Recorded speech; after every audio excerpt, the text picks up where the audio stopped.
And welcome back, ladies and gentlemen, Gungans, droids, all those Queen Amidala decoy impersonators, to today's video where we are talking about the latest conquest unit in Star Wars Galaxy of Heroes, Queen Amidala.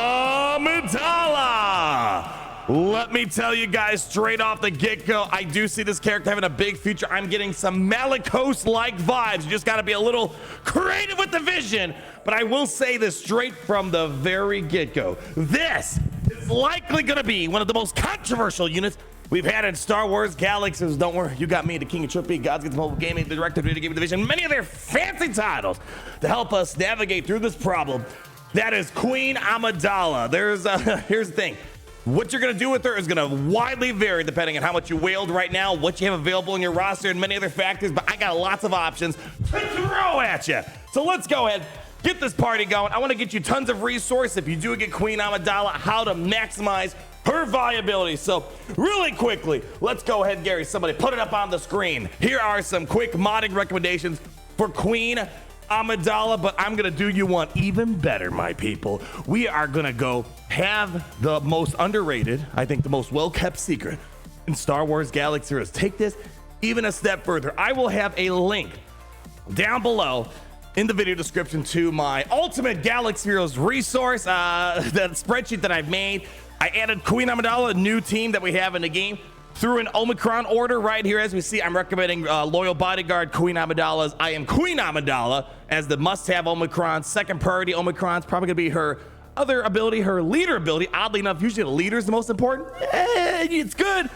Definitely skippable if you don't have the Omicron budget as of now. Also, Zeta recommendations for this brand new team with Master Qui-Gon, in my opinion, being the very best one to have here, giving Queen Amidala Dr. Aphra-like attributes, and you can see the rest of the Zeta recommendations that I have for this team. And of course, we're gonna have those modding recommendations that get back there. The modding recommendations that we've shared over the past couple weeks with these new additions as well. So want to get you as much resources as possible to maximize the usefulness of this character right now in Star Wars Galaxy Heroes. You know, not a ton of people are going to have her unlocked. Only right now about 8,000 people, not even, 8,314 people have her unlocked. And here's the quick short of it, for those that couldn't make it out to the stream. Is this Darth Bane? Heck no.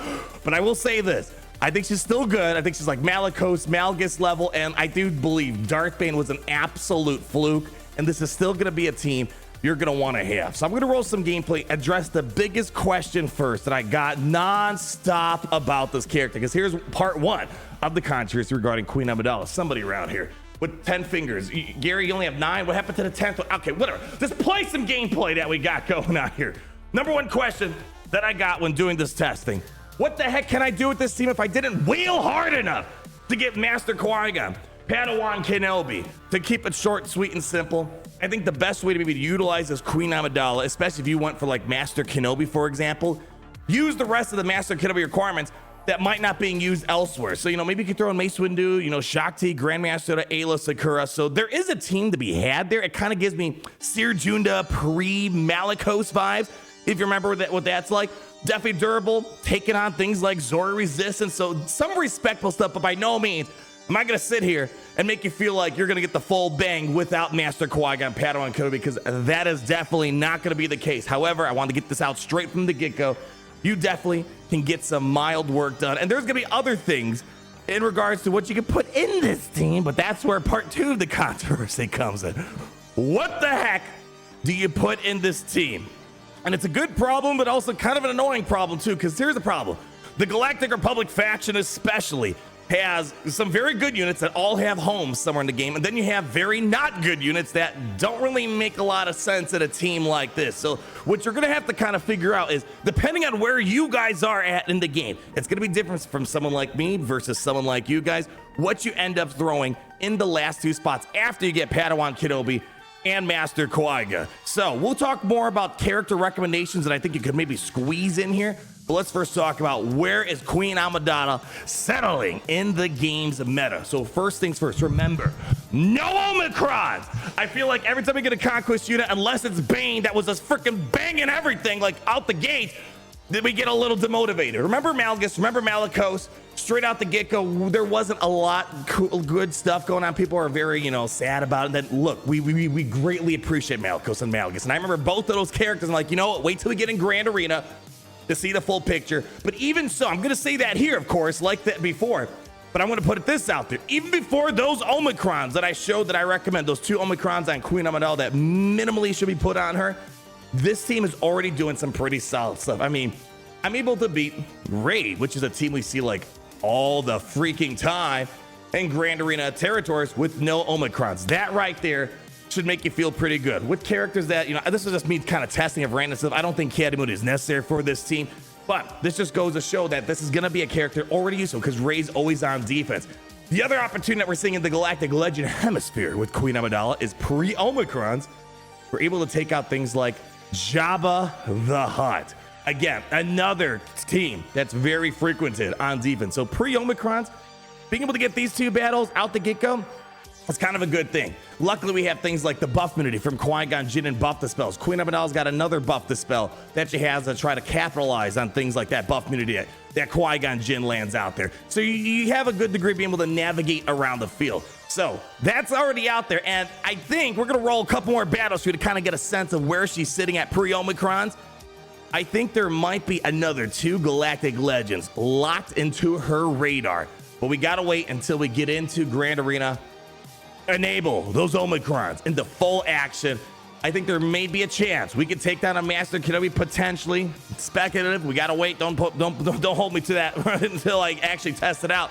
As well as maybe Lord Vader. Here's why, my senores. Number 1, the Omicron that we're going to talk about, her unique ability, which is the most important Omicron, IMOYO, allows her to kind of be turned into like a Genosium Brood Alpha, where she is able to spawn that decoy. And let me tell you, I think that decoy is the best thing about this kit. It's kind of like a Master Luke, Moff Gideon with that taunt that you just can't get rid of. So it's one of the best taunts in the game, period. It does a great job where I think throwing in things like Mace Windu, General Kenobi, any other tank that taunts is kind of a little redundant because the decoy does amazingly well. But the point I'm getting at here, up against Master Kenobi, if you're able to get that pre-taunt, Commander Talon's got to waste her insta-kill on it. So that right there is already a great first step in the direction for Queen Amidala, maybe inching into Master Kenobi territory.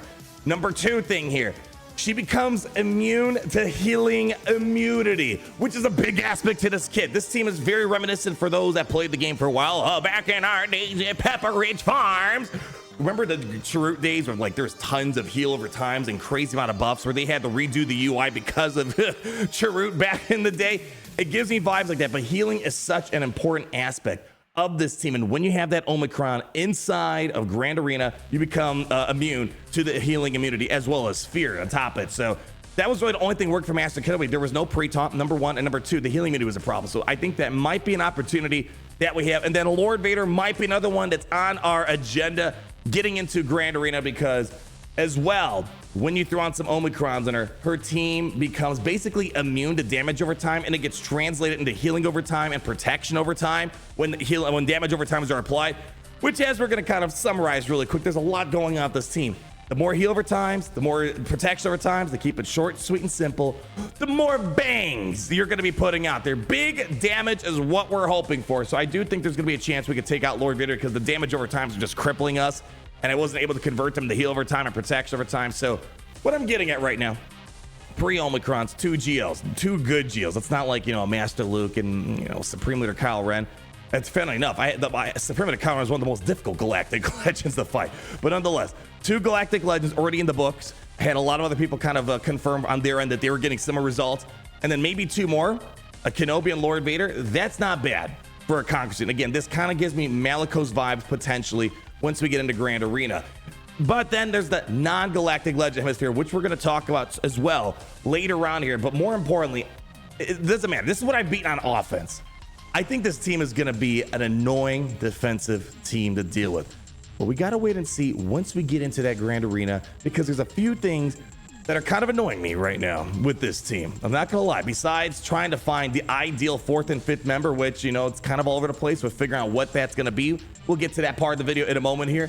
The biggest thing that I'm noticing is the damage variance is really wacky. It's really like 1 second I'm doing 2,000 on a crit with Padawan Kenobi, and then the next second he's hitting for like 100,000 damage. So it's kind of like all over the place right now. However, Omicron, say it with me, Omicron. The Omicron, I think, is going to address that biggest issue for me with Queen Amidala, because this team is durable. No one's debating about that. I mean, if you would flip the gameplay around, a lot of these battles would be like, holy cow, this team looks annoying on defense. And I do intend to test this on defense, hopefully the next day or so here. But the biggest problem is just the damage was like so all over the place. But the good news is that Omicron on her unique ability, which again, I think is the most important one for her. It gets you, of course, the anti-healing immunity, the anti-fear, anti-damage over time. You get the spawnable decoy at the very start of the battle. However, 25% critical damage and 40% mastery. And that right there, I think, is going to really elevate that damage that's been kind of missing for things like especially Padawan Kenobi. And you see those little inkling moments where Padawan Kenobi gets set up right. You know, he's got a lot of heal over time, a lot of protection over time. And then Qui-Gon's kind of supercharging. He sometimes puts out big hits. But for an attacker, it's one of the widest variances that I've seen out there. So if we can get that damage addressed, I think all of a sudden this becomes a lot more deadly inside of Grand Arena on top of all the other stuff that we got going on here. So we're gonna roll basically non-galactic legend gameplay here, just to kind of give you a sense of what I'm beating on offense with no Omicrons. We'll talk a little bit about that nasty little Datacron, the D word, towards the end, because it is an element that we have to kind of realize is important to the game for those that have to deal with this.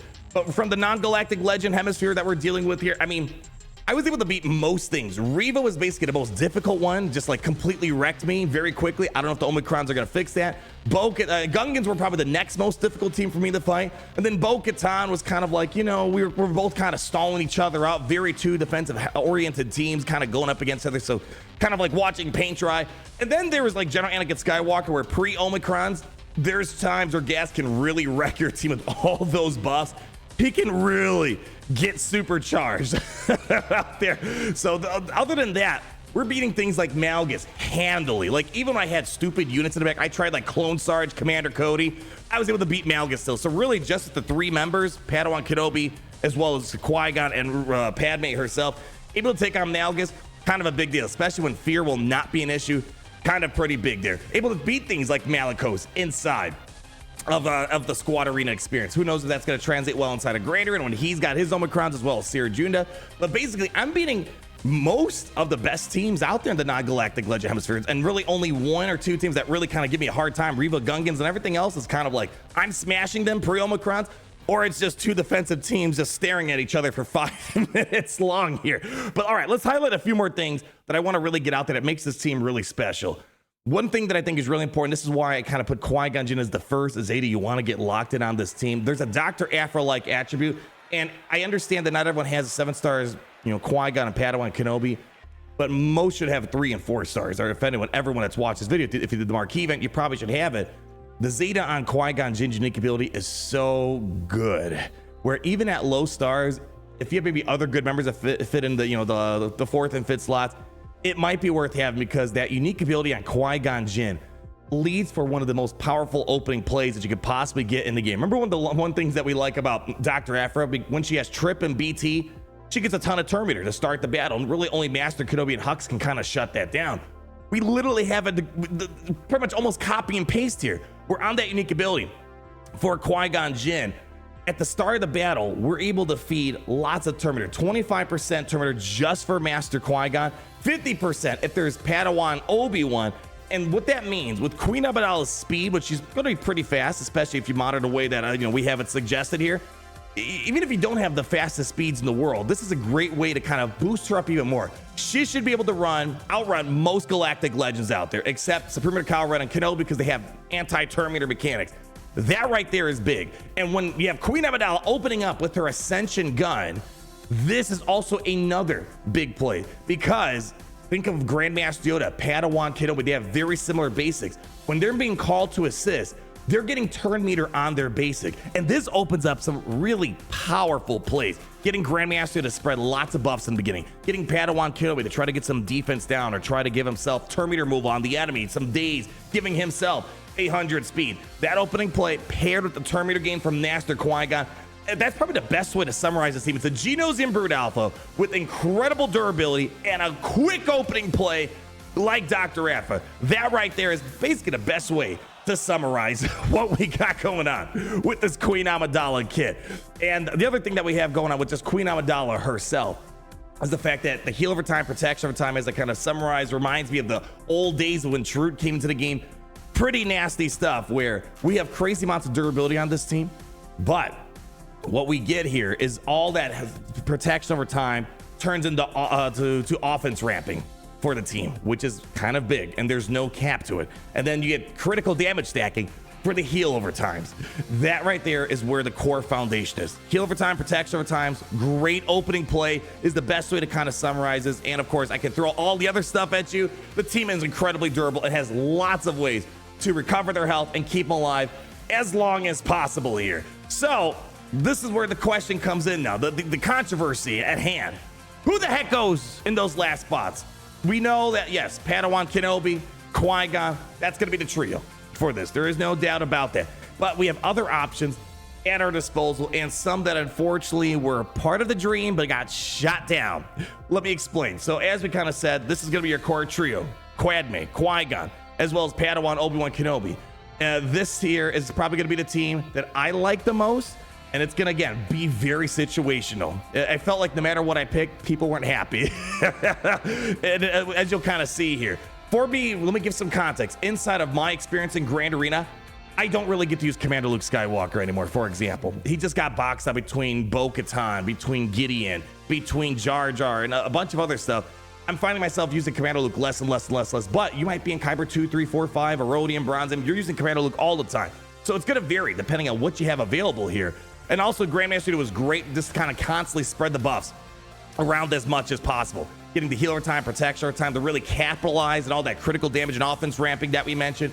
Kind of a big deal. And getting tenacity up to the team, not bad. And then, of course, we already recommended what I think might be the best Queen Amidala team. If you don't have Padawan Kenobi and Obi-Wan, you don't want to use them at low gear, even though, again, there might be a consideration for that, just for that big turn meter boost that Queen Amidala can get, basically picking up some of the other stuff from the Master Kenobi requirements that maybe you're not using. But again, you can make arguments that you're using Grandmaster Yoda with Master Luke. You need him for that. You know, I don't necessarily need Grandmaster Yoda for Master Luke, but you might say that. So it really just depends on a variety of aspects, what's with your roster. And here's some other things that I kind of like. You know, Shakti felt good. Barris felt good. And this is another tough one, but let's be realistic. For me in Kyber 1, I rarely see myself use Bad Batch Echo as well as Tech. I don't use the Bad Batch at all, really, all that much. So Bad Batch, Echo, and Tech felt pretty good with Queen Amidala as well. Getting all the buff dispels, the dazes, and then Tech trying to land stuns is a nasty combo if you can afford it.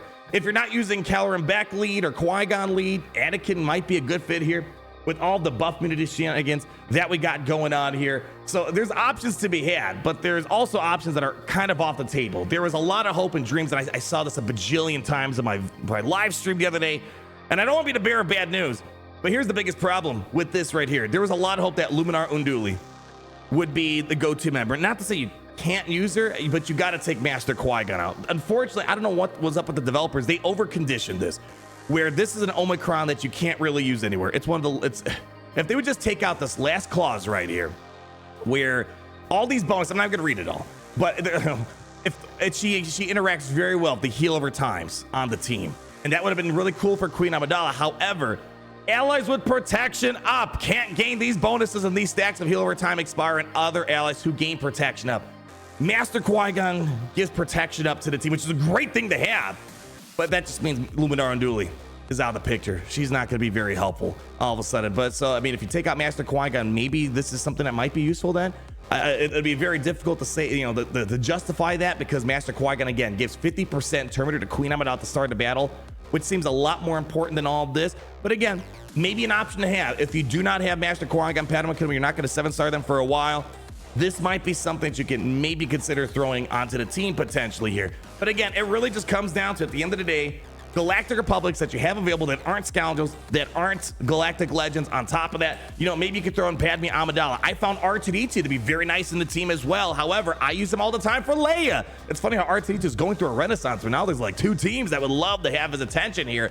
You know, some people said maybe they're not using gas. They could throw some 501st members, maybe like Captain Rex and ARC Trooper something along those lines. You know, as I said, Shakti had a great cleanse for the team. Varus is great for kind of increasing the survivability and making them even greater against critical hits that exist out there. So it really just comes down to, what aren't you using in Grand Arena? Because Grand Arena especially is in a weird spot where, as the meta progresses, teams that, you know, we appreciate kind of fall to the sands of time. And it's going to vary where you're at with those sands of time that hit you, if you understand what I'm trying to get at here. For me, the sands of time hits me a lot sooner than the people in Kyber 2, 3, 4, 5, and, you know, Erodium and Chromium and all that other stuff going down the line. So I guess the good news is there's options out there, and use Queen Amidala to what fits best in your roster. She, again, my best summary for Queen Amidala, she sort of feels like the Seer Junda of unaligned force users. She's the Seer Junda for, you know, Galactic Public. What do you have left over?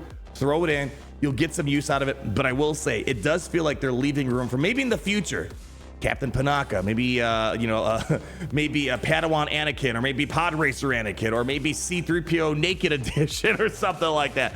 Otherwise, all in all, pre-Grand Arena Omicron's being locked in, which again, we already showed the Omicron recommendations. The special ability, being able to ignore enemy protection, is a big deal. Getting critical damage up, more heal over time, more protection over time, being able to inflict tons and tons of debuffs as well is a big deal. And then we have that unique ability, which we've highlighted numerous times, being able to increase our critical damage, our offense, our mastery, our being immune to fear, healing immunity, as well as being anti-damage over time, getting way more protection, heal over time, the handmaiden decoy starting at the start of the battle.